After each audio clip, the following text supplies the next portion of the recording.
ಯಾವಾಗ ನಿಮ್ಮ ಮಕ್ಕಳಿಗೆ ಓದಲಿಕ್ಕೆ ಬರ್ತದೋ ಮತ್ತು ಬರೀಲಿಕ್ಕೆ ಬರ್ತದೋ, ಒಂದನೇತಿ ಹಿಡಿದು ನಿಮ್ಮ ಮಕ್ಕಳು ಮುಂಜಾನೆ ಎದ್ದ ಕೂಡಲೇ ಮೊದಲನೇ ಕೆಲಸ ನಿಮ್ಮ ಮಕ್ಕಳ ಕೈಯಲ್ಲಿ ಬೈಬಲ್ ಇರಬೇಕು. ಕಲಿಸ್ರಿ. ನಮ್ಮ ಮಗನ ಕಲಿಸಿದ್ದೇವೆ. ಒಂದನೇತಿ ಹಿಡಿದು ಇವತ್ತು ಅವನ ವಯಸ್ಸು 21, ಕಾಲೇಜಿನಲ್ಲಿ ಬೆಂಗಳೂರಲ್ಲಿ ಇದ್ದಾನೆ. ಇವತ್ತು ಮುಂಜಾನೆ ಎದ್ದ ಕೂಡಲೇ ಅವನ ಕೈಯಲ್ಲಿ ನೀವು ಬೈಬಲ್ ನೋಡ್ಬೋದು. ಅವನಿಗೆ ನಾವು ಹೇಳುವುದು ಇದೆ, ಇವತ್ತು 10ನೇತು ಫೈನಲ್ ಎಕ್ಸಾಮ್ ಇದ್ದರೂ ಮುಂಜಾನೆ ಎದ್ದ ಕೂಡಲೇ ಮೊದಲು ಬೈಬಲ್ ಓದಪ್ಪ. ನೀನು ಫೇಲ್ ಆದರೂ ಪರವಾಗಿಲ್ಲ, ಚಿಂತೆ ಮಾಡಬೇಡ, ಮೊದಲು ಬೈಬಲ್ ತಗೋ ಕೈಯ. ಆಮೇಲೆ ಸ್ಕೂಲ್ ಕಾಲೇಜ್ ಬುಕ್ಕು ಕಲಿಸ್ಬೇಕು. ನಿಮ್ಮ ಮಕ್ಕಳು ಚಿಕ್ಕವರು ಇರಲಿ, ದೊಡ್ಡವರು ಇರಲಿ, ಯವನಸ್ಥರು ಇರಲಿ, ಯಾರು ಬೇಕಾದ್ರೆ ಮಕ್ಕಳಂದರೆ ಮಕ್ಕಳು. ಮುಂಜಾನೆ ಎದ್ದ ಕೂಡಲೇ ನಿಮ್ಮ ಚಿಕ್ಕ ಮಕ್ಕಳು, ದೊಡ್ಡ ಮಕ್ಕಳು, ಯವನಸ್ಥ ಮಕ್ಕಳು ಮುಂಜಾನೆ ಎದ್ದ ಕೂಡಲೇ ಅವರು ಬೈಬಲ್ ತಗೊಂಡಿಲ್ಲ, ಒಂದು ಅಧ್ಯಾಯ ಆದರೂ ಓದಲಿಲ್ಲ, ಅವತ್ತು ನಿಮ್ಮ ಮಕ್ಕಳಿಗೆ ನಾಷ್ಟ ಕೊಡಬೇಡ್ರಿ. ಉಪವಾಸ ಕಲಿಸ್ರಿ ಸ್ಕೂಲ್ ಕಾಲೇಜಿಗೆ. ಯಾಕೆ? ನಿಮ್ಮ ಮಕ್ಕಳು ಕ್ರಿಸ್ತ ವಿರೋಧಿ ಕಾಲದಲ್ಲಿ ಬಿದ್ದು ಉಪದ್ರವ ಅನುಭವಿಸೋದಕ್ಕಿಂತ ಒಂದು ವೇಳೆ ನಾಷ್ಟ ಬಿಟ್ಟು ದೇವರ ವಾಕ್ಯ ಓದಿ ಯೇಸು ಸ್ವಾಮಿಯ ಬರೋಣಕ್ಕೆ ಸಿದ್ಧವಾಗುವುದು ಒಳ್ಳೆಯದು.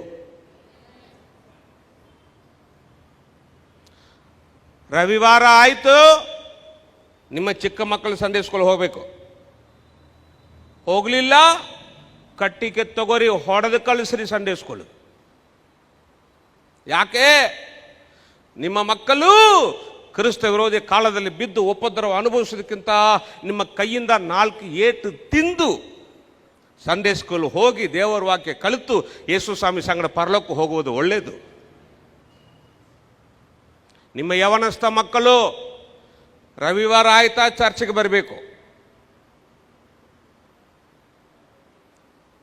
ಕೆಟ್ಟ ಕೆಟ್ಟ ಹುಡುಗರ ಸಂಗಡ ತಿರುಗಾಡುವುದು ಮತ್ತು ಲೇಟಾಗಿ ಮನೆಗೆ ಬರುವುದು, ರವಿವಾರ ಚರ್ಚ್ಗೆ ಬರದೆ ತಿರುಗಾಡುವುದು ಬಿಡಬಾರ್ದು. ನೀವು ತಾಯಿ ತಂದೆ ಮಕ್ಕಳಿಗೆ ವಿರೋಧವಾಗಿ ನಿಲ್ಲಬೇಕು, ಹೇಳಬೇಕು, ಮಕ್ಕಳಿಗೆ ಲಕ್ಷ್ಯ ಕೊಡಬೇಕು. ಮಕ್ಕಳಿಗೆ, ಯವನಸ್ಥ ಮಕ್ಕಳಿಗೆ ಅವ್ರು ಹೇಳಬೇಕು, ಎಲ್ಲ ಕೆಟ್ಟ ಕೆಟ್ಟ ಹುಡುಗರ ಸಂಗಡ ನೀವು ತಿರುಗಾಡಬಾರ್ದು ಹೇಳಬೇಕು. ಯಾಕೆ? ನೀವು ತಾಯಿ ತಂದೆ. ನಿಮ್ಮ ಯವನಸ್ಥ ಮಕ್ಕಳಿಗೆ ಸ್ಕೂಲ್ ಕಾಲೇಜಿನಲ್ಲಿ ಸೀಟ್ ಬೇಕಾದ್ರೆ ನಿಂದಿರ್ತಾರಲ್ಲ, ಚರ್ಚಿಗೆ ಬರ್ಲಿಕ್ಕೆ ಬೇಡ, ನಿಂದಿರಬೇಕು. ಯವನಸ್ಥ ಮಕ್ಕಳಿಗೆ ವಿರೋಧವಾಗಿ ಕೆಟ್ಟ ಹುಡುಗರ ಸಂಗಡ ತಿರುಗಾಡಬಾರ್ದು. ರವಿವಾರ ಚರ್ಚಿಗೆ ಬರಬೇಕು. ಚಿಕ್ಕ ಮಕ್ಕಳು ಇರಲಿ, ದೊಡ್ಡ ಮಕ್ಕಳು ಇರಲಿ, ರವಿವಾರ ಮುಂಜಾನೆ ಚರ್ಚಿಗೆ ಬರಲೇಬೇಕು. ನಿಮ್ಮ ಮಕ್ಕಳು ಚರ್ಚಿಗೆ ನೀವು ಕಳಿಸುವಾಗ ಅವ್ರ ಕೈಯಲ್ಲಿ ಬೈಬಲ್ ಕೊಡ್ರಿ, ನೋಟ್ ಬುಕ್ ಕೊಡ್ರಿ, ಪೆನ್ ಕೊಟ್ಟು ಕಳಿಸ್ಕೊಡ್ರಿ ಚರ್ಚಿಗೆ. ಮೊಬೈಲ್ನಲ್ಲಿ ಬೈಬಲ್ ಓದುವಂಥ ಅಭ್ಯಾಸ ಬಿಡ್ರಿ. ಬೈಬಲ್ ಹೊತ್ಕೊಂಡು ಬರಬೇಕು. ನಮಗಾಗಿ ಯೇಸು ಸ್ವಾಮಿ ಅಷ್ಟು ದೊಡ್ಡ ಶಿಲುಬೆ ಹೊತ್ಕೊಂಡು ಬಂದ, ನಮ್ಮ ಪಾಪ ಪರಿಹಾರ ಮಾಡ್ದ. ಒಂದು ಸಣ್ಣ ಬೈಬಲ್ ತೊಗೊಂಡು ಹೊತ್ಕೊಂಡು ಬರಲಿಕ್ಕೆ ಕಷ್ಟ ಆಗ್ತದೇನು?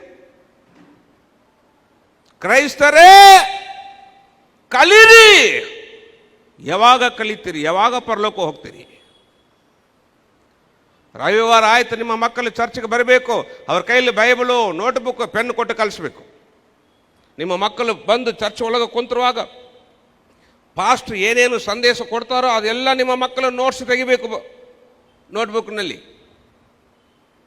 ಮತ್ತು ಚರ್ಚ್ನಲ್ಲಿ ಕುಂತಿರುವಾಗ ಮಕ್ಕಳ ಕಡೆ ಲಕ್ಷ್ಯ ಕೊಡ್ರಿ. ಚಿಕ್ಕ ಮಕ್ಕಳು, ದೊಡ್ಡ ಮಕ್ಕಳ ಕಡೆ ಲಕ್ಷ್ಯ ಕೊಡ್ರಿ. ಚರ್ಚ್ನಲ್ಲಿ ಕುಂತಿರುವಾಗ ಹಿಂಗೆ ಮಾತಾಡೋದು, ಹಂಗೆ ಮಾತಾಡೋದು, ನಗುವುದು, ಎದ್ದು ಹೊರಗೆ ಹೋಗೋದು, ಬರೋದು ಏನಾದರೂ ಮಾಡಿದ್ರೆ ಬಿಡಬೇಡ್ರಿ.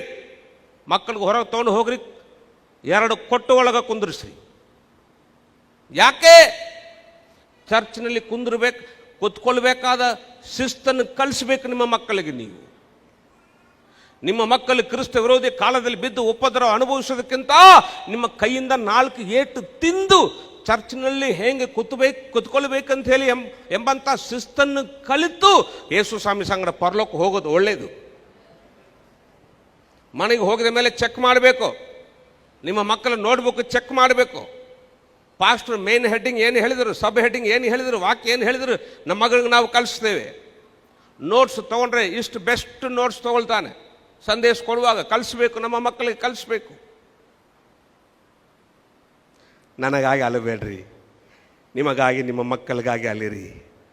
ದೇವರ ಮಕ್ಕಳೇ, ಈಗ ಯೇಸು ಸ್ವಾಮಿ ಬರುವಾಗ ನೀವು ತಾಯಿ, ತಂದೆ, ಮಕ್ಕಳು ಎಲ್ಲರೂ ಕೂಡಿಕೊಂಡು ಕುಟುಂಬ ಸಹಿತವಾಗಿ ಯೇಸು ಸ್ವಾಮಿ ಸಂಗಡ ಪರಲೋಕ ಹೋಗ್ಬೇಕು.